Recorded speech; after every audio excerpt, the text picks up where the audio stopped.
മോനിപ്പം സ്കൂളില് LKG ചേർത്തു. Colouring കോമ്പറ്റീഷനിൽ first prize കിട്ടി, ഒരു സർട്ടിഫിക്കറ്റ് കിട്ടിയത്. Very good. 4 വയസ്സേ ഉള്ളൂ, ഫസ്റ്റ് പ്രൈസ് കിട്ടി.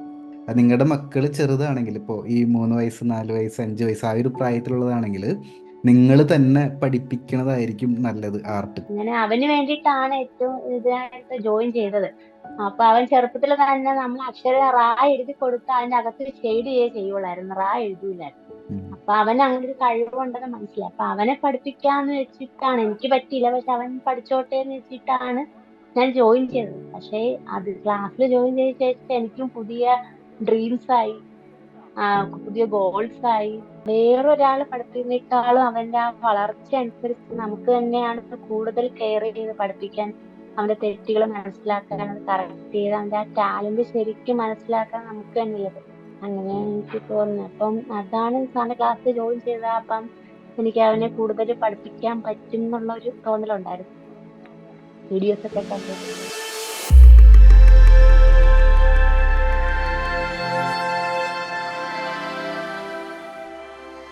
നമസ്കാരം. നമ്മുടെ ഓൺലൈൻ ക്ലാസ്സിൽ പങ്കെടുത്തുകൊണ്ട് നമ്മുടെ സ്റ്റുഡൻസ് കൂട്ടായ്മയായ ക്രിയേറ്റിവിറ്റി ആൻഡ് വെൽനസ് ഹബിൻ്റെ പാർട്ടായി നിന്നുകൊണ്ട് സക്സസ് ക്രിയേറ്റ് ചെയ്യുന്ന സ്റ്റുഡൻസിൻ്റെ അനുഭവങ്ങൾ പങ്കുവെക്കുന്ന പുതിയൊരു വീഡിയോയിലേക്ക് എല്ലാവർക്കും സ്വാഗതം. ഇന്ന് നമ്മോടൊപ്പം ഗായത്രി ഉണ്ട്. കോൺഫിഡൻസ് അച്ചീവർ എന്ന് പറയുന്ന റിവാർഡ് കരസ്ഥമാക്കിയിട്ടാണ് ഗായത്രി നമ്മോടൊപ്പം ഉള്ളത്. അപ്പോൾ അത് കരസ്ഥമാക്കാനായിട്ട് കുറേ ടാസ്കുകൾ ഏറ്റെടുത്ത് സക്സസ്ഫുള്ളി കംപ്ലീറ്റ് ആക്കിയിട്ടുണ്ട്. അപ്പോൾ നമുക്ക് വിശേഷങ്ങൾ ചോദിച്ച് മനസ്സിലാക്കാം. ആദ്യം തന്നെ കൺഗ്രാജുലേഷൻസ്. ആർട്ട് എവിടെ മുതലാണ് സ്റ്റാർട്ട് ചെയ്ത്, ആ കാര്യങ്ങളും ഫാമിലി ബാക്ക്ഗ്രൗണ്ടും ഒക്കെ ഒന്ന് ഷെയർ ചെയ്യാവോ?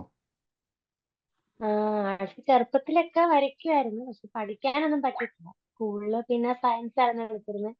സയൻസ് ആകുമ്പോൾ പിന്നെ അതിനകത്ത് പടങ്ങളൊക്കെ ഉണ്ടല്ലോ, അങ്ങനെ വരച്ചിട്ടുള്ള റെക്കോർഡ് ബുക്ക് വരച്ചിട്ടുണ്ട്, അങ്ങനെ ഉണ്ടായിരുന്നു.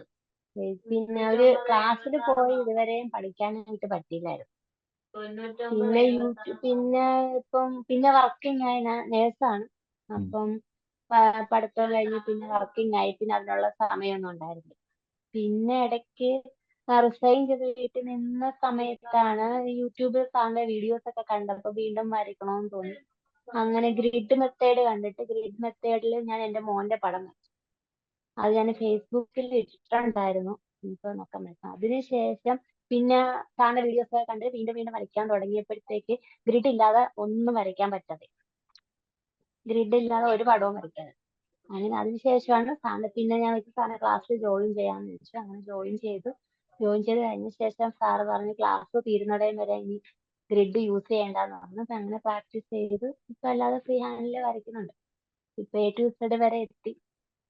സ്ഥലം ഫാമിലിയിൽ എവിടെയാ കുഴപ്പമില്ലാത്ത താമസിക്കുന്നത്? പാർട്ടിയില്ല. ഞാൻ കൊല്ലത്താണ് എന്റെ സ്ഥലം, പക്ഷെ ഞാൻ ഇപ്പൊ വർക്ക് ചെയ്യുന്ന ഇടുക്കിയിലാണ്. ഇപ്പൊ ഇടുക്കിയിലാണ് ഉള്ളത്, ഇടുക്കി മെഡിക്കൽ കോളേജിലാണ് വർക്ക് ചെയ്യുന്നത്. ഓഹോ. ഫാമിലിയിൽ ആരൊക്കെ ഉണ്ട്? ഫാമിലി അച്ഛൻ, അമ്മ, ഹസ്ബൻഡ്, ഒരു മോനുണ്ട് 4 വയസ്സ്. ഇങ്ങനെ അവന് വേണ്ടിയിട്ടാണ് ഏറ്റവും ഇതായിട്ട് ജോയിൻ ചെയ്തത്. അപ്പൊ അവൻ ചെറുപ്പത്തിൽ തന്നെ നമ്മൾ അക്ഷരം റാ എഴുതി കൊടുത്ത് അതിന്റെ അകത്ത് ഷെയ്ഡ് ചെയ്യുള്ളായിരുന്നു, റാ എഴുതൂലായിരുന്നു. അപ്പൊ അവന് അങ്ങനെ ഒരു കഴിവുണ്ടെന്ന് മനസ്സിലായി. അപ്പൊ അവനെ പഠിപ്പിക്കാന്ന് വെച്ചിട്ടാണ്, എനിക്ക് പറ്റിയില്ല, പക്ഷെ അവൻ പഠിച്ചോട്ടെ എന്ന് വെച്ചിട്ടാണ് ഞാൻ ജോയിൻ ചെയ്തത്. പക്ഷേ അത് ക്ലാസ്സിൽ ജോയിൻ ചെയ്ത ശേഷം എനിക്കും പുതിയ ഡ്രീംസ് ആയി, ആ, പുതിയ ഗോൾസ് ആയി. അങ്ങനെ ഓരോ ജീവിതത്തിലാണ് ഇപ്പൊ എന്തൊക്കെയോ ചെയ്ത് തീർക്കാനുണ്ടെന്നുള്ള ഒരു ഗോൾസ് ഒക്കെ സെറ്റ് ചെയ്ത ആ ഒരു ടൈം. ഇപ്പൊ തന്നെ ഞാൻ ഹോസ്റ്റലിലെ വീട് മാത്രമുള്ള എനിക്ക് ടൈം കിട്ടാറുള്ളൂ. അതിൽ കൂടെ തന്നെ ഞാൻ PG എടുക്കാൻ വേണ്ടി എൻട്രൻസ് കോഴ്സ് ചെയ്യുന്നുണ്ട്. അപ്പൊ ഹോസ്റ്റലിൽ 15 ദിവസം, മാസത്തിൽ 15 ദിവസം കൂടുമ്പോഴാണ് വീട്ടിൽ പോകുന്നത്.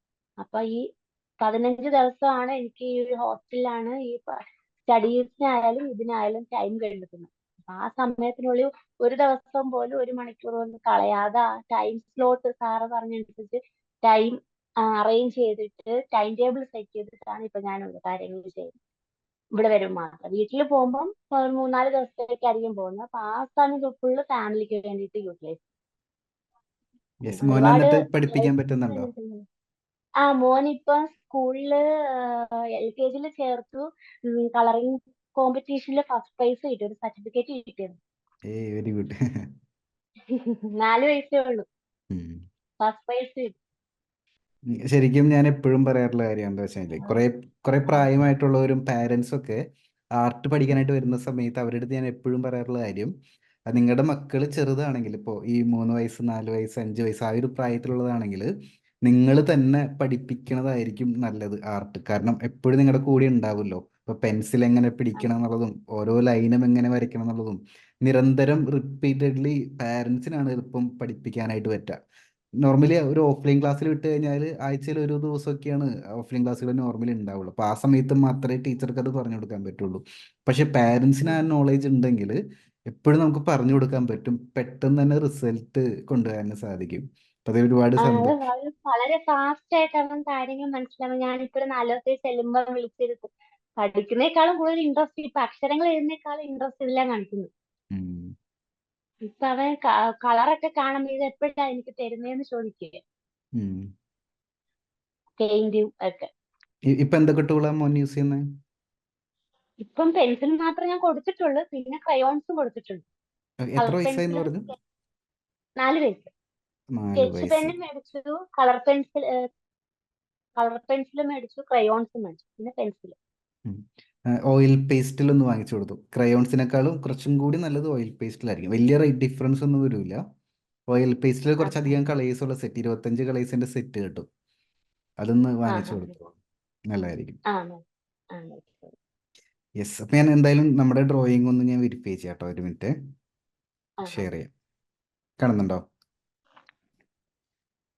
കാണുന്നുണ്ട്. ഇത് ഞാൻ കുറച്ച് സമയം കൊണ്ട് ഇന്നലെ രാവിലെയാണ് വരച്ചത്. ഉം. റിവ്യൂ ചെയ്യണമല്ലോ എന്ന് വെച്ചിട്ട് പോർട്രേറ്റ് വരയ്ക്കാൻ വേണ്ടിയിട്ടാണ് ഭയങ്കര ആഗ്രഹം. അപ്പൊ അതിന് വേണ്ടിയിട്ട് പ്രാക്ടീസ് തുടങ്ങിയിട്ട് കാരണം റിവ്യൂ ചെയ്യണമല്ലോ എന്ന് വെച്ചിട്ട് പെട്ടെന്ന് കുറച്ച് സമയം കൊണ്ട് വരച്ച് ഞാൻ ഇട്ടത്. ഗ്രിഡ് ശരിക്കും ഇല്ലാതെ സ്റ്റാർട്ട് വരച്ചാണല്ലേ? ഇല്ലാത്ത വരച്ചതാണ്. യെസ്. നന്നായിട്ടുണ്ട്, നല്ല നീറ്റായി വന്നിട്ടുണ്ട്. ടോട്ടൽ ഷേപ്പും കാര്യങ്ങളൊന്നും വലിയ ഇഷ്യൂ നമുക്ക് സംഭവിച്ചിട്ടില്ല. ഇത് എപ്പോൾ വരച്ചതാ? ഇത് ഒരു 2 മാസത്തിനൊക്കെ മുന്നേ ഉള്ളത്. ഉം. പിൻട്രസ്റ്റിൽ നിന്ന് എടുത്തിട്ട് വരച്ചത്. ഇതും പ്രാക്ടീസ് ചെയ്തതാണ്. ഉം. ജസ്റ്റ് വീഡിയോ കണ്ടിട്ട് പ്രാക്ടീസ് ചെയ്തു. ഇത് 2-3 മാസം. കോഴ്സിൽ വന്നിട്ട് ഇപ്പൊ എത്ര മാസമായി? ഞാന് കഴിഞ്ഞ ആ, ഡിസംബർ അവസാനം, ഉം. ഡിസംബർ, നവംബർ, ഡിസംബർ ആ ഒരു സമയത്ത്. അപ്പൊ ഏകദേശം ഒരു 3-4 മാസം അടുത്താവുന്നുള്ളൂ അല്ലേ? ആ, ആ, ആ. യെസ്. എന്തൊക്കെ ടൂൾസ് എന്തൊക്കെ യൂസ് ചെയ്യുന്നത് ഇപ്പൊ വരയ്ക്കാനായിട്ട്? ഞാനിപ്പോ അത് വരയ്ക്കാൻ ആർട്ട് ലൈനിന്റെ പെൻസിൽ, സ്റ്റെഡ്ലറിന്റെ ഒരു പെൻസിലാണ് ഉള്ളത്. ഏതൊക്കെ ഗ്രേഡാ പെൻസിൽ യൂസ് ചെയ്യുന്നതിൽ? ഗ്രേഡ് ഞാൻ ആ വടപ്പാടമൊക്കെ വരയ്ക്കാനായിട്ട് സ്റ്റെഡ്ലറിന് മാത്രമേ യൂസ് ചെയ്യുള്ളൂ. പിന്നെ ഡാർക്ക് ഷെയ്ഡ് കൊടുക്കാൻ വേണ്ടിയിട്ട് ആർട്ട് ലൈനിന്റെ 8B യൂസ് ചെയ്യാം. പിന്നെ ഇപ്പൊ ഞാൻ കഴിഞ്ഞ ദിവസം പുതിയൊരു സെറ്റ് 10Bയുടെ ഡോംസിന്റെ ഒരു സെറ്റ് മേടിച്ചായിരുന്നു. ആർട്ട് ലൈനിന്റെ HB പെൻസിൽ വെച്ചിട്ടാണ് ചെയ്തിട്ടുള്ളത്. കൂടുതലും ഇതാണ്, സ്റ്റെഡ്ലർ ആണ് യൂസ് ചെയ്യുന്നത്. ഓക്കെ ഓക്കെ ഇത് ഓക്കെ. HB ആണ്. എന്ത് സബ്ജക്റ്റ് വരയ്ക്കാൻ ഇഷ്ടം കൂടുതലും? അങ്ങനെ ഡ്രോയിങ്ങിലാണ്. ഉം. പോർട്രേറ്റ്. Okay. നമ്മുടെ ഇപ്പൊ കോഴ്സ് എവിടെ വരെ എത്തി? HUZ facial features. Okay okay. A to Z facial features നല്ലൊരു ചാപ്റ്ററാ. ഇനി A to Z കംപ്ലീറ്റ് ആയി കഴിയുമ്പോൾ നമുക്ക് അഡ്വാൻസ് പോർട്രേറ്റ് സ്കെച്ചിങ് കോഴ്സ് വരുന്നുണ്ട് കേട്ടോ. അപ്പം അതിൽ കുറെ കൂടി ഡെപ്തിൽ ഇതെല്ലാം വരയ്ക്കേണ്ട മെത്തേഡുകൾ നമുക്ക് പഠിക്കാനായിട്ട് സാധിക്കും. ഇപ്പം ഞാന് നിലവിൽ വീഡിയോസ് ശരിക്കും ലൂമിസ് മെത്തേഡ് വരെ കണ്ടു. എന്നിട്ട് തിരിച്ച് വീണ്ടും ഓരോ ഫേഷ്യൽ ഫീച്ചേഴ്സ് ഒക്കെ പ്രാക്ടീസ് ചെയ്തുകൊണ്ടിരിക്കുക. നല്ലത്. ആ കോഴ്സിൻ്റെ അകത്ത് കുറെ കൂടി ഡെപ്ത് ആയിട്ട് പഠിക്കാനായിട്ട് സാധിക്കും. പക്ഷേ A to Z pencil drawing course ചെയ്യുമ്പോൾ ഷെയ്ഡിങ്ങിൽ കുറെ കൂടി ഫോക്കസ് കൊടുത്ത് പ്രാക്ടീസ് കൂടുതൽ ചെയ്തോളൂ കേട്ടോ. കുറെ കൂടി ബെറ്റർ ആക്കാനായിട്ട് ഷെയ്ഡിൻ്റെ കുറച്ച് കാര്യങ്ങൾ ഞാൻ പറഞ്ഞുതരാം. ഞാൻ ഒരു എക്സാമ്പിൾ എടുത്തിട്ടെ കുറച്ച് ഡെപ്തിൽ ഞാൻ കുറച്ച് കാര്യങ്ങൾ പറഞ്ഞുതരാം. ഒരു മിനിറ്റ് കേട്ടോ. പോർട്രേറ്റ് ആണ് ഇഷ്ടമെങ്കിൽ പോർട്രേറ്റ് വരച്ചിട്ട് ഇപ്പോൾ ഒരുവിധം കുഴപ്പമില്ലാതെ ഔട്ട്ലൈൻ വരയ്ക്കാൻ പറ്റുന്നുണ്ട്. ഇനി ഔട്ട്ലൈൻ വരച്ചിട്ട് ഷെയ്ഡിങ്ങിൽ കുറെ കൂടി പ്രാക്ടീസ് ചെയ്ത് കഴിഞ്ഞാൽ നമുക്ക് പെട്ടെന്ന് തന്നെ അടുത്ത സ്റ്റേജിലോട്ട് കടക്കാൻ പറ്റും. അപ്പം അതിനുവേണ്ടി ആ ആ പിൻട്രസ്റ്റിൽ ഞാനിപ്പോൾ സെർച്ച് ചെയ്ത് ഇങ്ങനെയാണ് പോർട്രേറ്റ് ഷെയ്ഡിങ് സിമ്പിൾ അല്ലെങ്കിൽ സിമ്പിൾ പോർട്രേറ്റ് ഷെയ്ഡിംഗ് എന്ന് സെർച്ച് ചെയ്താലും മതി, കുറച്ച് ആ എക്സാമ്പിൾസ് കിട്ടും. അതിൽ ആ ഇത്തരത്തിലുള്ള ചിത്രങ്ങൾ ചൂസ് ചെയ്യുക. കണ്ടോ? ആ ആ പിന്നെ നോക്കി കഴിഞ്ഞാൽ ആ ഷെയ്ഡ് എങ്ങോട്ടേക്കാണ്, ഏത് ഡയറക്ഷനിലേക്കാണ് ആർട്ടിസ്റ്റ് വരച്ചതെന്ന് നമുക്ക് മനസ്സിലാക്കാൻ പറ്റും.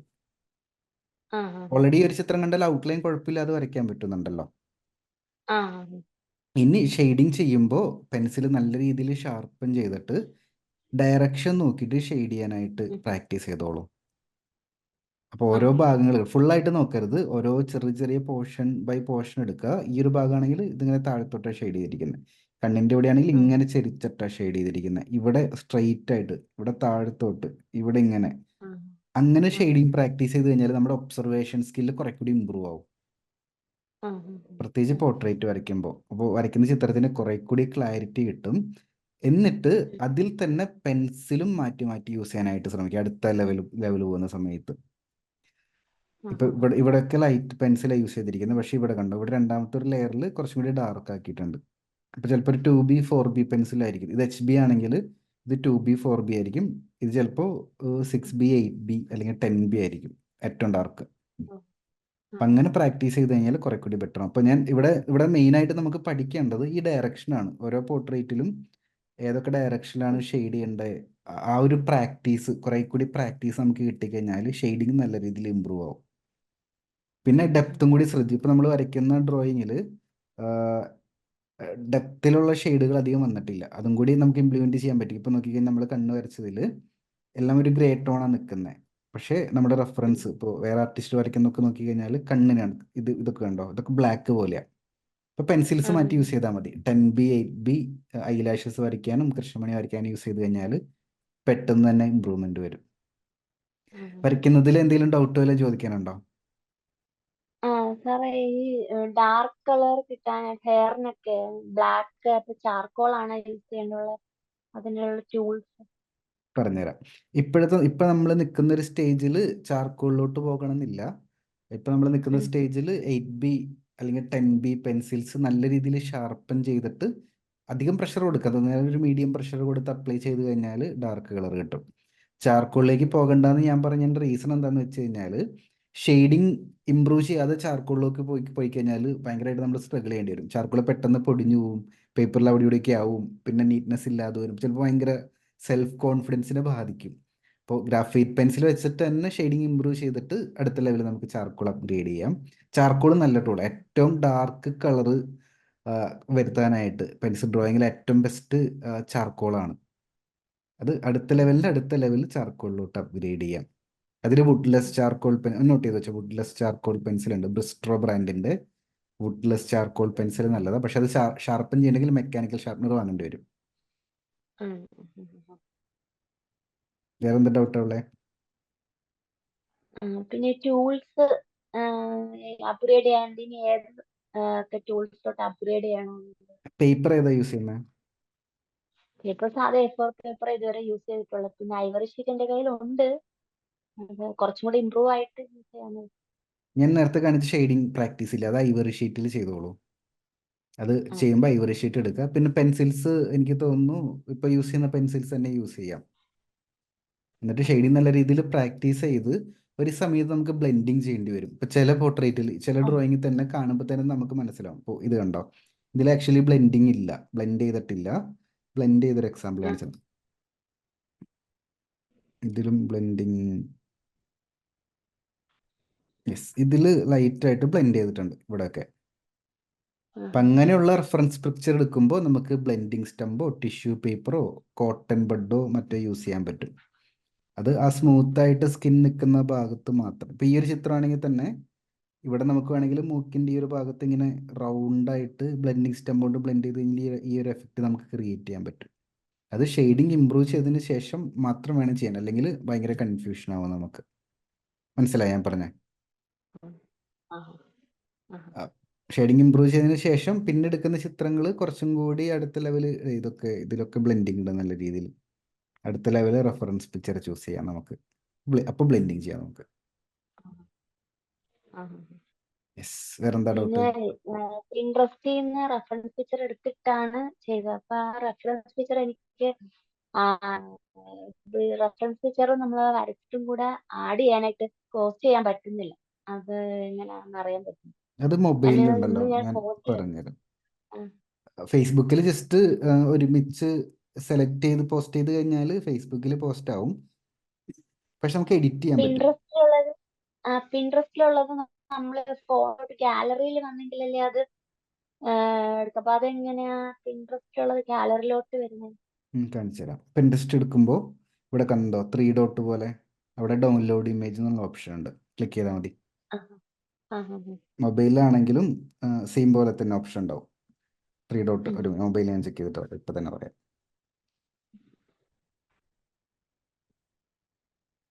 ആ മൊബൈലിലാണെങ്കിലും ടോപ്പ് റൈറ്റിൽ 3 ഡോട്ട് വരും. ഇതുപോലെ തന്നെ ഒരു ഐക്കൺ ഉണ്ട്, അതിൽ ഡൗൺലോഡ് ഇമേജ് ഉണ്ട്. ക്ലിക്ക് ചെയ്ത് കഴിഞ്ഞാൽ നേരെ മൊബൈലിലോട്ട് ഡൗൺലോഡ് ആവും. കമ്പ്യൂട്ടറിലാണെങ്കിൽ നേരെ കമ്പ്യൂട്ടറിലോട്ട് ഡൗൺലോഡ് ആവും. ആ, ആ, ആ. ഇപ്പോൾ റെഫറൻസ് പിക്ചർ നമ്മുടെ ഗ്രൂപ്പിൻ്റെ അകത്ത്, എസ്പെഷ്യലി നമ്മുടെ ഗ്രൂപ്പിൻ്റെ അകത്ത് പോസ്റ്റ് ചെയ്യുമ്പോൾ റെഫറൻസ് പിക്ചർ നമ്മൾ വരയ്ക്കുന്ന പിക്ചറും കൂടി ഒരുമിച്ച് പോസ്റ്റ് ചെയ്യണമെങ്കിൽ ബാക്കിയുള്ള സ്റ്റുഡൻസിന് സപ്പോർട്ട് ചെയ്യാൻ പറ്റും. വ്യത്യാസങ്ങൾ പറഞ്ഞു തരാനായിട്ട് എളുപ്പമുണ്ടാവും. ഞാൻ ഇത് റെഫറൻസ് പിക്ചർ എന്നിട്ട് ഇന്നലെ വരച്ചത് ഞാൻ ഫോട്ടോ എടുത്തിട്ടാണ് ഇട്ടത്. ഡൗൺലോഡ് ചെയ്തോ? ഉം. ഡൗൺലോഡ് ചെയ്യാൻ പറ്റും. എല്ലാ ചിത്രങ്ങളും നമ്മുടെ പിൻട്രസ്റ്റിൽ ഡൗൺലോഡ് ചെയ്യാനുള്ള ഓപ്ഷൻ ഉണ്ട്. പിന്നെ കമ്മീഷൻ വർക്ക് ചെയ്യാൻ വേണ്ടിയിട്ട് ചെയ്യണമെന്നുണ്ട്. പിന്നെ അതേപോലെ ഓൺലൈൻ ക്ലാസ്സും സ്റ്റാർട്ട് ചെയ്യണമെന്നുണ്ട്. അപ്പൊ അതിന് വേണ്ടിയിട്ട് ഇനി എന്താ പ്രിപ്പറേഷൻ ഒക്കെ ചെയ്യേണ്ടത്? കമ്മീഷൻ വർക്കിന്റെ വീക്കിലി മീറ്റിംഗ് കണ്ടിരുന്നോ? മറ്റേ സുജി മുരളിയുടെ. അതെ അതെ അതെ അതെ. കണ്ടിരുന്നു. അതൊരു വട്ടം കൂടി കണ്ടിട്ട് നോട്ട് ചെയ്ത് അതിൽ കുറേ കാര്യങ്ങൾ നമ്മൾ എക്സ്പ്ലെയിൻ ചെയ്തിട്ടുണ്ട്. കമ്മീഷൻ വർക്ക് എടുക്കുന്ന സമയത്ത് വർക്ക് കിട്ടുക എന്നതിലുപരി കിട്ടുന്ന വർക്ക് നമ്മൾ പ്രൊഫഷണലായിട്ട് ചെയ്ത് കഴിഞ്ഞാൽ വീണ്ടും വീണ്ടും വർക്ക് കിട്ടും. അപ്പം അതെങ്ങനെയാണ് പ്രൊഫഷണലായിട്ട് ചെയ്യുക എന്നുള്ളത് നമ്മുടെ ഒരു വീക്കിലി മീറ്റിങ്ങിൽ നമ്മൾ ഡിസ്കസ് ചെയ്തിട്ടുണ്ട്. അതിൻ്റെ റെക്കോർഡിങ് കാണാം. ഇനി വരുന്ന ദിവസങ്ങളിൽ ഞാൻ ഓൺലൈൻ ക്ലാസ് എങ്ങനെയാണ് ചെയ്യുന്നത്, ഞാൻ ആക്ച്വലി പുതിയ സ്റ്റുഡിയോ ബിൽഡ് ചെയ്തുകൊണ്ടിരിക്കുക, വേറെ സ്ഥലത്തോട്ട് മാറുകയാണ്. ആ അങ്ങോട്ടേക്ക് മാറിക്കഴിഞ്ഞാൽ അതിൻ്റെ ആ വിശേഷങ്ങൾ ഷെയറിൻ്റെ ഒപ്പം തന്നെ ഓൺലൈൻ ക്ലാസ് എടുക്കുമ്പോൾ ശ്രദ്ധിക്കേണ്ട കാര്യങ്ങളൊക്കെ ഞാൻ ഒരു വീക്കിലി മീറ്റിങ്ങിൽ എന്തായാലും ഷെയർ ചെയ്യാം. അത് എങ്ങനെയാ സ്റ്റാർട്ട് ചെയ്യേണ്ടുള്ളത് എന്നുള്ളൊരു കൺഫ്യൂഷനിലാണ്. ഫസ്റ്റ് നമ്മൾ എങ്ങനെ സ്റ്റെപ്പ് ചെയ്യണമെന്നുള്ള. ഒന്നാമത്തെ കാര്യം, ആർക്ക് വേണ്ടിയിട്ടാണ് ക്ലാസ് എടുക്കുന്നത് എന്നുള്ള ക്ലാരിറ്റി വരുത്തുക. അപ്പം എൻ്റെ കാര്യം അറിയാമല്ലോ, ഞാൻ കൂടുതലും പ്രായമായിട്ടുള്ളവർക്കാണ് ക്ലാസ് എടുക്കുന്നത്. അപ്പം നമ്മുടെ ഒരു സ്കില്ല് വെച്ചിട്ട് അല്ലെങ്കിൽ നമ്മുടെ ഒരു ഡ്രോയിങ് സ്റ്റൈല് വെച്ചിട്ട് നമ്മുടെ ഒരു എക്സ്പീരിയൻസ് വെച്ചിട്ട് ആർക്ക് വേണ്ടിയിട്ടാണ് ക്ലാസ് എടുക്കുന്നതെന്ന് ആദ്യമേ തന്നെ ഡിഫൈൻ ചെയ്യുക. അല്ലെങ്കിൽ എന്താ പ്രശ്നം എന്ന് വെച്ച് കഴിഞ്ഞാൽ, ഇപ്പോൾ എനിക്ക് മ്യൂറൽ പെയിൻറ്റിങ് അറിയില്ല. പക്ഷേ മ്യൂറൽ പെയിൻറ് സ്റ്റുഡൻറ്റിന് ഞാൻ അഡ്മിഷൻ എടുത്തു കഴിഞ്ഞാൽ എന്ത് സംഭവിക്കും? എനിക്കത് നെഗറ്റീവ് ഫീഡ്ബാക്ക് ആയിട്ട് വരും. മനസ്സിലാവുന്നുണ്ടോ? അപ്പോൾ നമുക്ക് എന്താണ് നമ്മുടെ അടുത്തുള്ളത് അത് മാത്രമേ നമുക്ക് കൊടുക്കാൻ പറ്റുള്ളൂ, അല്ലെങ്കിൽ പഠിക്കേണ്ടി വരും. അപ്പോൾ നമ്മുടെ ഇപ്പോഴത്തെ സ്കിൽ സെറ്റ് വെച്ചിട്ട് ആർക്കാണ് പഠിപ്പിക്കാൻ കൊടുക്കുക, പഠിപ്പിച്ചു കൊടുക്കാനായിട്ട് സാധിക്കുക, ആ ഓഡിയൻസിനെ ഡിഫൈൻ ചെയ്യുക. ചിലപ്പോൾ ചെറിയ കുട്ടികൾക്കായിരിക്കും, ചിലപ്പോൾ പ്രായമുള്ളവർക്കായിരിക്കും, ചിലപ്പോൾ ഒരു പെർട്ടിക്കുലർ ടോപ്പിക്ക് മാത്രമായിരിക്കും, ചിലപ്പോൾ പോർട്രേറ്റ് ആയിരിക്കും, ചിലപ്പോൾ കാർട്ടൂൺ ആയിരിക്കും, ചിലപ്പോൾ ലൈൻ ഡ്രോയിങ് ആയിരിക്കും. അത് ഡിഫൈൻ ചെയ്തിട്ട് അതിലൊരു സിലബസ് ഉണ്ടാക്കുക. ഫസ്റ്റ് സ്റ്റെപ്പ് അതാണ് ചെയ്യേണ്ടത്. ആർക്ക് വേണ്ടിയിട്ടാണ്, എന്താണ് പഠിപ്പിക്കുന്നത്, എന്നിട്ട് അത് നമ്മൾ കുറച്ചും കൂടി പ്രാക്ടീസ് ചെയ്ത് റിഫൈൻ ചെയ്യുക. അപ്പോൾ ലൈൻ ഡ്രോയിങ് മാത്രമേ പഠിപ്പിക്കുന്നുള്ളെങ്കിൽ കൂടി ലൈൻ ഡ്രോയിങ്ങിൻ്റെ അകത്ത് ഒരുപാട് കാര്യങ്ങൾ പഠിപ്പിക്കാൻ പറ്റും. അതൊക്കെ നെറ്റിൽ നിന്ന് റെഫർ ചെയ്യാം, വേറെ വേറെ ഓൺലൈൻ കോഴ്സുകൾ അറ്റൻഡ് ചെയ്യാം, അത് ചെയ്യുന്നവരുടെ അടുത്ത് ചോദിച്ച് മനസ്സിലാക്കാം. എന്നിട്ട് നല്ലൊരു സിലബസ് സെറ്റ് ചെയ്തിട്ട് വേണം ക്ലാസ്സുകൾ അനൗൺസ് ചെയ്യാനായിട്ട്. സിലബസ് എങ്ങനെ സെറ്റ് ചെയ്യേണ്ടുള്ള ഒരു സിലബസ് നമ്മുടെ A to Z എന്തൊക്കെ. പെൻസിൽ ഡ്രോയിങ് കോഴ്സ് കാണുമ്പോൾ മനസ്സിലാവുന്നില്ല എങ്ങനെയാണ് സെറ്റ് ചെയ്യേണ്ടത്. ഒരു ചാപ്റ്റർ, അതിൻ്റെ താഴെ ടോപ്പിക്ക്. ഇപ്പോൾ ലൈൻ ഡ്രോയിങ്ങിൽ തന്നെ ഇപ്പോൾ ബേസിക് ഷേപ്പ് വരയ്ക്കണം എന്ന് വിചാരിക്കും. അപ്പോൾ ബേസിക് ഷേപ്പ് എന്ന് പറയുന്നത് ഒരു ചാപ്റ്റർ ആക്കി എടുക്കുക. എന്തൊക്കെ ബേസിക് ഷേപ്പ് ഉണ്ട് ഓരോരോ ടോപ്പിക്ക്. അപ്പോൾ സർക്കിൾ ഒരു ബേസിക് ഷേപ്പ്, അപ്പോൾ ലൈൻ ഡ്രോയിങ് ഉപയോഗിച്ച് അങ്ങനെ സർക്കിൾ എങ്ങനെ വരയ്ക്കാം ഒരു ടോപ്പിക്കായി, അങ്ങനെ നമുക്ക് സെറ്റ് ചെയ്യാനായിട്ട് സാധിക്കും. ഏറ്റവും ബെറ്റർ സ്റ്റാർട്ടിങ്ങിൽ ലൈവായിട്ട് ക്ലാസ് എടുത്ത് പ്രാക്ടീസ് ചെയ്യുന്നതാണ്. ലൈവായിട്ട്. പക്ഷെ അതിന് സിലബസ് വേണം. ലൈവായിട്ട് എടുക്കുകയാണെങ്കിലും പ്രോപ്പറായിട്ട് എന്താ പഠിപ്പിക്കണമെന്ന് സിലബസ് സെയിം പോലെ തന്നെ സിലബസ് നമ്മൾ ക്രിയേറ്റ് ചെയ്യുക. പിന്നെ ഈ ടീച്ചബിൾ പ്ലാറ്റ്ഫോമിനെ കുറിച്ച് കൂടുതൽ അറിഞ്ഞിട്ടുള്ളൂ. ടീച്ചബിളിനേക്കാളും നല്ലത് ടാഗ് മാംഗോ എന്ന് പറഞ്ഞൊരു പ്ലാറ്റ്ഫോം ഉണ്ട് വീഡിയോ ഒക്കെ അപ്ലോഡ് ചെയ്യാനായിട്ട്. ഞാൻ ടീച്ചബിൾ യൂസ് ചെയ്യുന്നതിന് ടാഗ് മാംഗോ. ഞാൻ ടീച്ചബിൾ യൂസ് ചെയ്യുന്നതിന് ഒരുപാട് കാര്യങ്ങളുണ്ട്. ഒന്നാമത്തെ കാര്യം ഓട്ടോമേഷൻ ആണ്. കാരണം എൻ്റെ അടുത്തൊരു പേയ്മെൻറ്റ് വന്നു കഴിഞ്ഞാൽ ഞാൻ റേസർ പേ വഴിയാണ് പേയ്മെൻറ്റ് എടുക്കുന്നത്, അറിയാലോ. അഡ്മിഷൻ എടുത്ത സമയത്ത് നിങ്ങളുടെ ഡീറ്റെയിൽസ് ഒക്കെ കൊടുത്ത് പേയ്മെൻറ്റ് ചെയ്തിട്ടാണല്ലോ അഡ്മിഷൻ എടുത്തത്. പക്ഷെ അത് ഓട്ടോമാറ്റിക്കലി പേയ്മെൻറ്റ് ചെയ്ത് കഴിയുമ്പോൾ തന്നെ ഓട്ടോമാറ്റിക്കലി കോഴ്സിൻ്റെ ആക്സസ് ലിങ്ക് ഒക്കെ ഓട്ടോമാറ്റിക്കലിയാണ് നിങ്ങളുടെ വാട്സപ്പിലോട്ട് വരുന്നത്. അപ്പം അതിന് ബാക്ക്ഗ്രൗണ്ടിൽ വർക്ക് ചെയ്യുന്ന കുറേ സിസ്റ്റംസ് ഉണ്ട്. ഇതിനെല്ലാം കണക്ട് ചെയ്യുന്ന ഓട്ടോമേഷൻ സോഫ്റ്റ്വെയർസ് ഉണ്ട്. ഈ സോഫ്റ്റ്വെയർക്ക് കണക്ട് ചെയ്യണമെങ്കിൽ ഞാൻ സ്റ്റാർട്ട് ചെയ്ത സമയത്ത് ടീച്ചബിളിൻ്റെ പ്രോ വെർഷൻ അത് ഏകദേശം ഒരു മാസം 15,000 അടുത്ത് എമൗണ്ട് വരുന്നുണ്ട് എല്ലാ മാസവും. പ്രോ വെർഷനാണ് എടുത്തിരിക്കുന്നത്. പക്ഷെ അതിനേക്കാളും നല്ലത് സ്റ്റാർട്ടിംഗ് സ്റ്റേജ് ഏറ്റവും ബെറ്റർ ടാഗ് മാംഗോ ആണ്. യൂട്യൂബിൽ വീഡിയോ എടുക്കുന്നുണ്ട്, ചെക്ക് ചെയ്ത് നോക്കിയാൽ മനസ്സിലാവും. പക്ഷെ ലൈവ് എടുത്ത് സ്റ്റാർട്ട് ചെയ്യണം. കാരണം ഈ റെക്കോർഡിനേക്കാൾ പോകുന്നതിനേക്കാൾ മുമ്പ് ആ ഒരു എക്സ്പീരിയൻസ് വേണമല്ലോ നമുക്ക്. ക്യാമറയ്ക്ക് മുമ്പിൽ സംസാരിച്ച് പ്രസൻറ്റ് ചെയ്ത്, അതാണ് ഏറ്റവും ബെറ്റർ. അതിനുശേഷം ഒരു കോൺഫിഡൻസ് ആവുന്ന സമയത്ത് നമുക്ക് റെക്കോർഡ് കോഴ്സുകളും ചെയ്യാനായിട്ട് പറ്റും. പിന്നെ പേഴ്സ്പെക്റ്റീവ് ഭയങ്കര ഡിഫിക്കൽട്ട് ആയിട്ടാ തോന്നിയത്. അപ്പൊ അത് ഞാൻ ശരിക്കും പോർട്രേറ്റിലോട്ട് വരാൻ വേണ്ടി സ്കിപ്പ് ചെയ്തു. ഇടയ്ക്ക് വീക്ക്ലി മീറ്റിംഗിൽ ഞാൻ ഹാൻഡ് റൈസ് ചെയ്തായിരുന്നു, പക്ഷെ അന്ന് സമയക്കുറവ് കൊണ്ട് വിളിക്കാൻ പറ്റിയില്ലായിരുന്നു. അപ്പൊ പിന്നീട് ഞാൻ സ്കിപ്പ് ചെയ്യുക ചെയ്തു. പെർസ്പെക്റ്റീവ് ഉണ്ടല്ലോ, അത് തിയറി കേൾക്കണം, പക്ഷേ കൂടുതലും റിയൽ ലൈഫ് കാര്യങ്ങളുമായിട്ട് റിലേറ്റ് ചെയ്ത് മനസ്സിലാക്കാനായിട്ട് നോക്കിയാൽ മതി. ഞാൻ സിമ്പിൾ എക്സാമ്പിൾ ഞാൻ ഇപ്പം തന്നെ പറഞ്ഞ് മനസ്സിലാക്കി തരാം. ഒരു മിനിറ്റ് കേട്ടോ. ഈ ഒരു പിക്ചർ കാണുന്നുണ്ടോ? ഇത് 1 പോയിന്റ് പെർസ്പെക്റ്റീവ് ആണ്. അതായത് ഇതിലെ ചില ലൈൻസ് ഒരു പോയിന്റിൽ ചെന്നെത്തുന്ന പോലത്തെ ഒരു ഫീൽ. ഈ ലൈൻ ശരിക്കും റോഡിന്റെ ലൈനാ അല്ലേ, വഴിയുടെ ലൈനാ. ഇത് ശരിക്കും പാരലലാണ്. പക്ഷെ ഇങ്ങനെ നേരെ നോക്കുന്ന സമയത്ത് ഇതിങ്ങനെ പോയി പോയി പോയി ചെറുതായി ഒരു പോയിന്റിൽ മുട്ടുന്ന പോലെ തോന്നും. എല്ലാ ലൈൻസും അങ്ങനെ മുട്ടുന്നുണ്ടോ? ഇല്ല. ചില ലൈൻസ് മാത്രമേ ഒരു പോയിന്റിൽ മാത്രമേ മുട്ടുന്നുള്ളൂ. ഇപ്പൊ ഈ ലൈൻ നോക്കി, പെർപെൻഡിക്കുലർ ആയിട്ട് പോകുന്ന ലൈൻ എവിടെയും മുട്ടുന്നില്ല, അത് പാരലായിട്ട് തന്നെ മുകളിലോട്ട് പോവുക ചെയ്യുന്നത് അല്ലേ. ഈ ലൈൻ നോക്കി, ഈ ലൈൻ എവിടെയെങ്കിലും മുട്ടുന്നുണ്ടോ നീട്ടി വരച്ചു കഴിഞ്ഞാല്? ഇല്ല. ഈ പർട്ടിക്കുലർ ലൈൻസ് മാത്രം, ഇങ്ങനെ ചെരിവുള്ള ലൈൻസ് മാത്രം, ഇത് ഇവിടെ ഇങ്ങനെ ഇത് കണക്ട് ചെയ്ത് വരച്ചാലും ഇവിടെ മുട്ടും. കണ്ടോ ഇതിന്റെ മേൽക്കൂരയിൽ? അപ്പോൾ ഒരു പോയിന്റിൽ മാത്രമേ ചില പർട്ടിക്കുലർ ലൈൻസ് മുട്ടുന്നുള്ളൂ. അതുകൊണ്ടാണ് അതിന് 1 പോയിന്റ് പെർസ്പെക്റ്റീവ് എന്ന് പറയുന്നത്. ഒരു വാനിഷിംഗ് പോയിന്റേ ഉള്ളൂ. ഇത് മനസ്സിലായോ? ഇതെന്തുകൊണ്ടാണ് ഇവിടെ ചെന്ന് മുട്ടുന്ന പോലെ തോന്നുന്നതെന്ന് അത് റിയൽ ആയിട്ട് അറിയാലോ. ഇത് ദൂരേക്ക് പോകുന്നതോറും വസ്തുക്കൾ ചെറുതായി പോകുന്നൊരു ഫീല് കിട്ടും. അപ്പോൾ ഈ ലെങ്ത്തും ദൂരേക്ക് പോകുമ്പോൾ ചെറുതായി പോകുന്ന പോലെ നമുക്ക് തോന്നും. അതുകൊണ്ടാണ് ഇത് ദൂരെ പോയിട്ട് കണക്ട് ആവുന്ന പോലെ നമുക്ക് ഫീൽ ആവുന്നത്. ഇപ്പോൾ ഈ ബിൽഡിംഗ് ആണെങ്കിലും, സെയിം ഹൈറ്റുള്ള ബിൽഡിംഗ് ആണെങ്കിലും, സെയിം ഹൈറ്റുള്ള മരമാണെങ്കിലും, ദൂരേക്ക് പോകുമ്പോൾ ചെറുതായി പോയി ഈ പോയിന്റിൽ വാനിഷ് ചെയ്യുന്ന പോലെ, വാനിഷിംഗ് പോയിന്റ്. 1 പോയിന്റ് പെർസ്പെക്റ്റീവ്, ഒരു വാനിഷിംഗ് പോയിന്റ് മാത്രമേ ഉണ്ടാവുള്ളൂ. ക്ലിയർ ആണോ? ഇനി രണ്ടാമത്തെ 2 പോയിന്റ് പെർസ്പെക്റ്റീവ് ആണ്.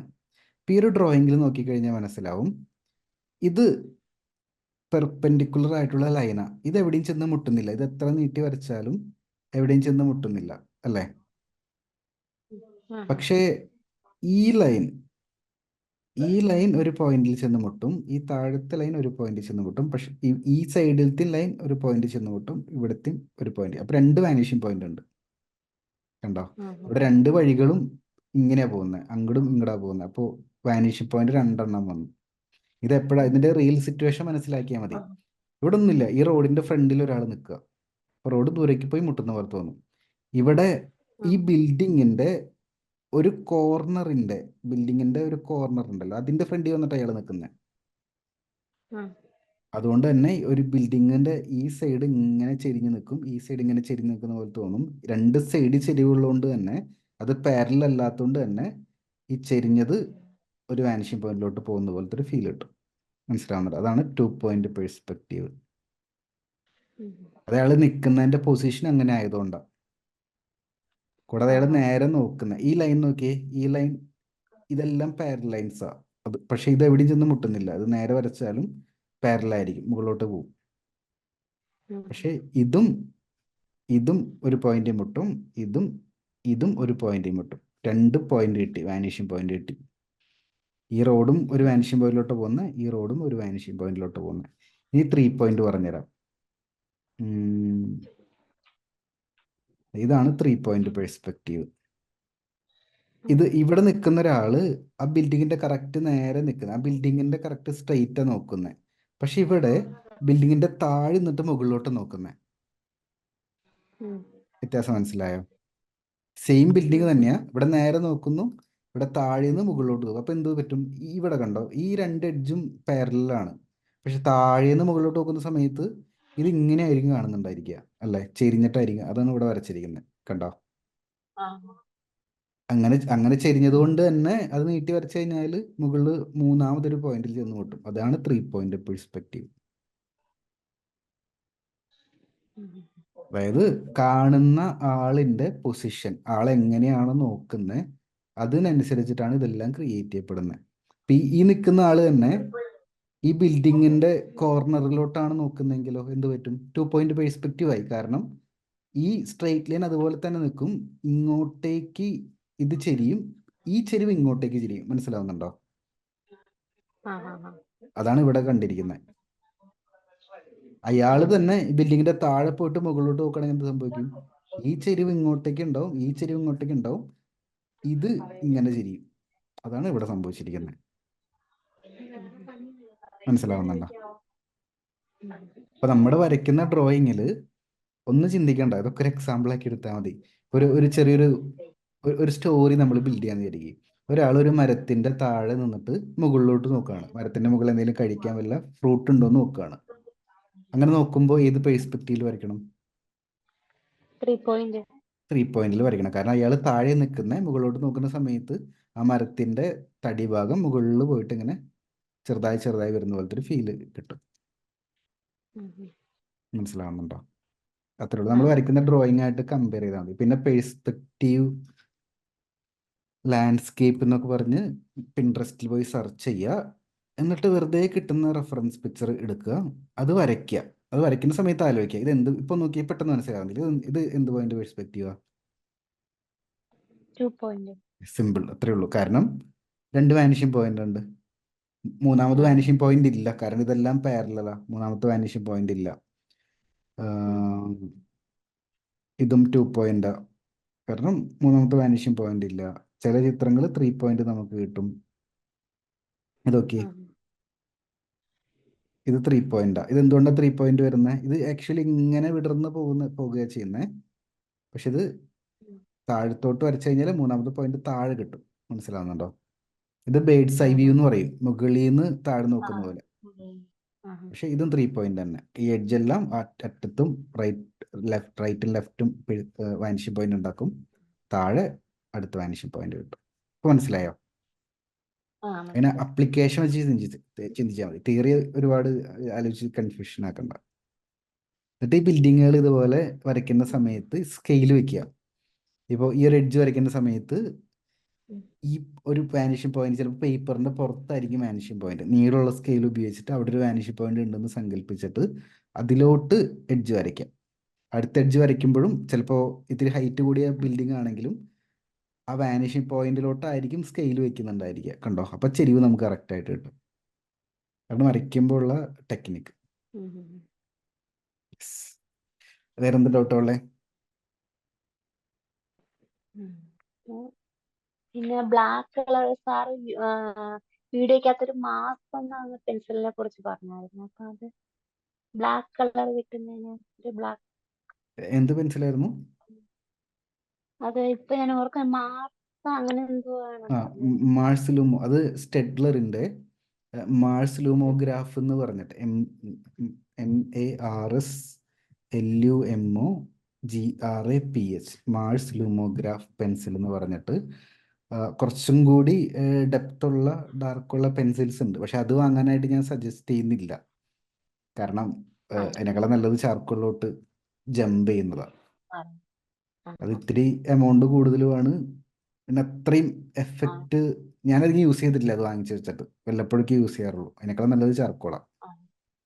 ബ്ലെൻഡ് ചെയ്യാനൊക്കെ ഈസി ചാർക്കോള്.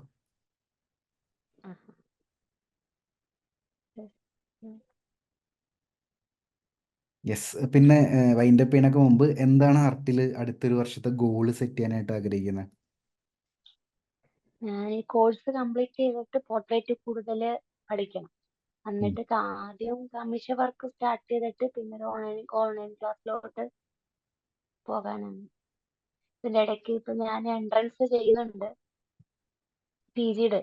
അപ്പം ഇപ്പം ഈ വർഷം എക്സാം ഉണ്ട്. അപ്പൊ അടുത്ത വർഷം എൻട്രൻസ് കിട്ടുവാണെങ്കിൽ ക്ലാസ് ഉണ്ട്. അപ്പൊ 2 വർഷം എനിക്കൊരു ഗ്യാപ്പ് വരുമെന്ന് പ്രതീക്ഷിക്കുന്നു സ്റ്റഡീസിന് വേണ്ടിയിട്ട്.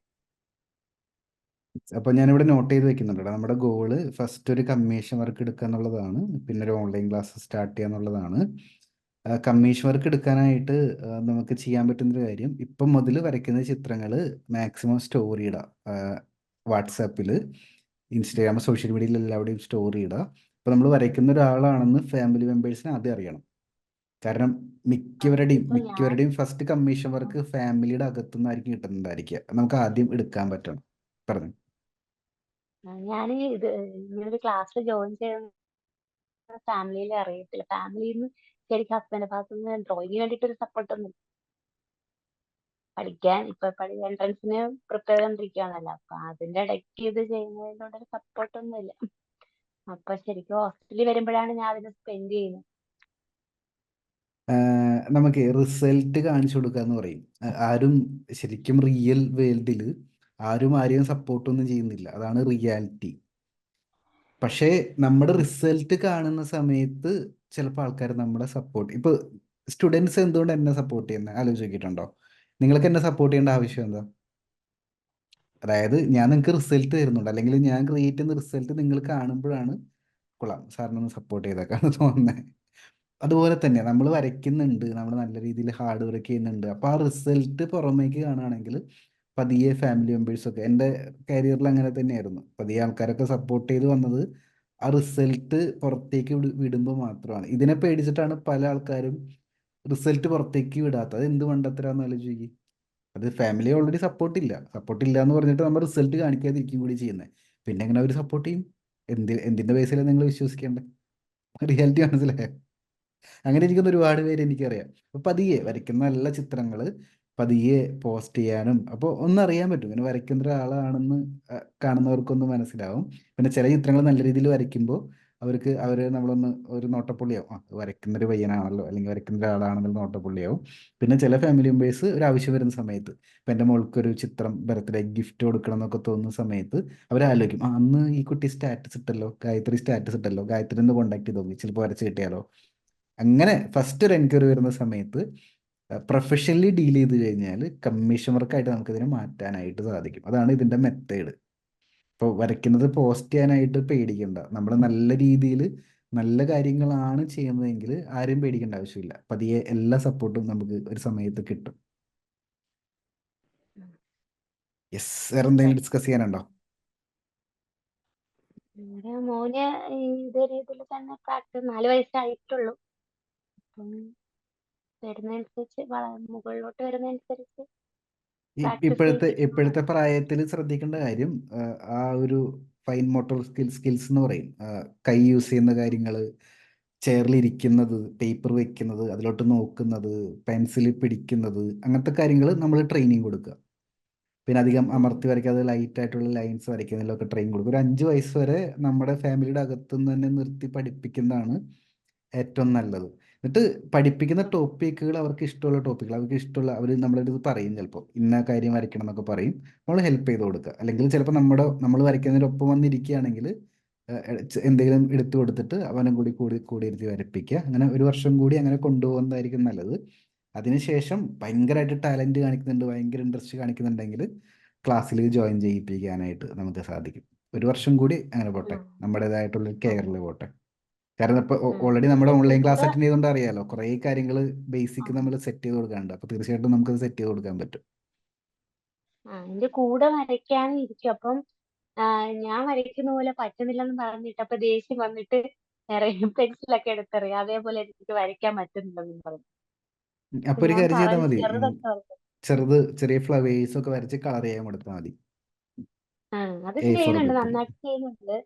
അപ്പൊ കളറിംഗ് ഒക്കെ നന്നായിട്ട് ചെയ്യുന്നുണ്ട്. അപ്പൊ അങ്ങനെയാണ് സ്കൂളിൽ ഇപ്പം ഫസ്റ്റ് പ്രൈസ് കിട്ടിയത്, ഒരു സർട്ടിഫിക്കറ്റ് കിട്ടി. അങ്ങനെ ഭയങ്കര സന്തോഷമായിരുന്നു അവന്. പിന്നെ ഒരുപാട് സന്തോഷം. അപ്പം എന്തായാലും മുന്നോട്ട് പോട്ടെ. All the best. സാറിന്റെ ക്ലാസ്സിൽ വന്നുകൊണ്ടാണ് അവന്റെ ഒരു ഈ പ്രായത്തിൽ തന്നെ ഒരു ഫസ്റ്റ് പ്രൈസ് കിട്ടാന്നുള്ള രീതിയിൽ ആ ഒരു ഇൻട്രസ്റ്റിലോട്ട് എത്തിക്കാൻ എനിക്ക് പറ്റിയത്. ഞാനൊരു ആ, ക്വസ്റ്റ്യൻ ചോദിച്ചോട്ടെ.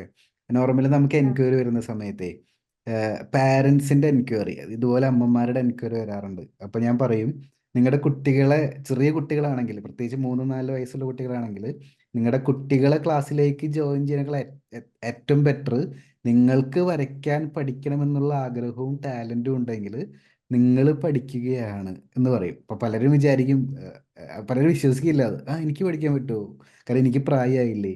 അവരോട് നമ്മുടെ ഒരു എക്സ്പീരിയൻസിന് എന്താ പറയാനുള്ളത്? ഇപ്പോൾ സ്വന്തം മകനെ സ്വന്തമായിട്ടല്ല പഠിപ്പിക്കുന്നത്. അപ്പോൾ ആ ഒരു എക്സ്പീരിയൻസിന് എന്താ ഷെയർ ചെയ്യാനുള്ളത്? അത് വേറൊരാള് പഠിപ്പിക്കുന്നേക്കാളും അവന്റെ ആ വളർച്ച അനുസരിച്ച് നമുക്ക് തന്നെയാണ് കൂടുതൽ കെയർ ചെയ്ത് പഠിപ്പിക്കാൻ, അവന്റെ തെറ്റുകൾ മനസ്സിലാക്കാൻ, അത് കറക്റ്റ് ചെയ്ത് അവന്റെ ആ ടാലന്റ് ശരിക്കും മനസ്സിലാക്കാൻ നമുക്ക് തന്നെയല്ലേ പറ്റും. അങ്ങനെയാണ് എനിക്ക് തോന്നുന്നത്. അപ്പം അതാണ് സാറിന്റെ ക്ലാസ്സിൽ ജോയിൻ ചെയ്ത അപ്പം എനിക്ക് അവനെ കൂടുതൽ പഠിപ്പിക്കാൻ പറ്റും എന്നുള്ള ഒരു തോന്നലുണ്ടായിരുന്നു, വീഡിയോസ് ഒക്കെ കണ്ടിട്ട്. അങ്ങനെയാണ് ഞാൻ ജോയിൻ ചെയ്തത്. പിന്നെ എനിക്കും വരയ്ക്കണം എന്നുള്ള ഒരു ആഗ്രഹം ഉണ്ടായിരുന്നു. പഠിക്കാൻ ഇതുവരെ പറ്റിയിട്ടില്ല. ഞാൻ കോഴ്സ് ഞാൻ ഇപ്പൊ നഴ്സിംഗ് കഴിഞ്ഞ സമയത്ത് കുറച്ച് സമയം ഫ്രീ എന്ന് വെച്ചാൽ വർക്കിംഗ് ആയിരുന്നെങ്കിലും ഹോസ്റ്റലിലൊക്കെ നിന്ന് കുറച്ച് സമയം ഉണ്ടായിരുന്നു. അപ്പൊ ആ സമയത്ത് ഒരുപാട് അന്വേഷിച്ചു. ഈ പഠിത്തം അങ്ങനെ ഒരു ക്ലാസ് അങ്ങനെ ഒന്നും കിട്ടിയിട്ടില്ല ആ സമയത്ത്. പിന്നെ ഒരുപാട് ബിസി ആയി, പിന്നെ മാരേജ് ഒക്കെ കഴിഞ്ഞു.